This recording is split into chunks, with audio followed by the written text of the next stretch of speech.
এই দোকানদার ভাই, আপনার নাকি বিকাশ করা যাইবো? জি, বিকাশ করা যাবে। বিকাশ করলে 5,000-এ কত, 10,000-এ কত?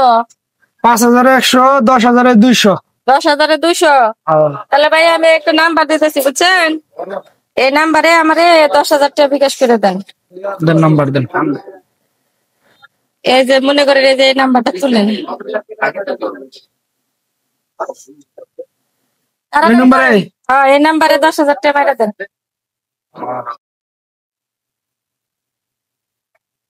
গেছে, ধরুন। দিছেন? গেছে, টাকা দেন। এই যে ধরেন ভাই, 200 টাকা করলেন না? কি দিতেছেন? কে আপনি কইলেন না 10,000-এ 200? আর কো? কে আর কো? আপনার টাকা পাঠাইছেন 10,000, 10,000 খরচ হলো 200। কে আর খরচ? 10,000 দিবেন না? খরচ আবার কি? আপনি তো কইলেন 5,000-এ 100, 10,000-এ আপনি 200। কোন দিকে আইছেন? 10,000 টাকা দিছেন না? 10,000 দিছি, 10,000-এর খরচ হলো 200। তো খরচ তো কর নাই আপনি, মনে করছি আবার আমার কাছে কয় তো 10? টাকাই নাই। ওটা কি কোন লাগবে না ভাই? ওটা কি বুঝুন না? এই বেটা দেন। আবার ফাইজলাম করে কোন জান? টাকা দেন। কে টাকা দিম আমি? টাকা দিবেন না মানে? আপনি দিছেন না 200 টাকা? 200 দিছেন, 200 খরচ দিছেন না? কে আর খরচ? আবার খরচ আর 10,000 কো? কি হয়েছে ভাই? আরে ভাই, 10,000 টাকা পাঠাইছি, খরচ সহ 200। এখন আমার 200 টাকা দিতেছে, আর 10,000 টাকা দেওয়ার খবর নাই। এই ভাই, আমি আপনাকে কইছি, আর কইছি যে ভাই 5,000 বিকাশ করলে কত, 10,000 করলে কত? 5,000-এ 100, 10,000 হলো 200। তাহলে আমি এখানে যে 10,000 বিকাশ করে পাঠাইছি, আমি একটা নাম্বার দিছি, বাড়ি কই? বাড়ি কই? এই 200 টাকা দিছি। বাড়ি কই? বাড়ি আমার জামালপুর। আমার মানুষ তা তো বোধাই না। কি আর বুঝাই না? আমি তো এই মিয়া, 10,000 খরচ টাকা দিচ্ছেন আমি। হ্যাঁ, কি কইছে? আমার খরচ আমার কাছে আর কোনো টাকা নাই, আমার 300 টাকা দিতাম। আরে মিয়া, তাহলে এই মিয়া, আপনি এটা বিকাশের দোকানে ব্যবসা করেন, যখন টাকা পাঠান তার আগে আমার জিজ্ঞেস করছে যে 5,000-এর কত, আমি কইছি আমি এটা টাকা হাতে নিবেন নাকি? আরে ভাই, আমি তো জানি যে টাকা দিব, জানে কেন যে এই বেতন বাজাই দিব?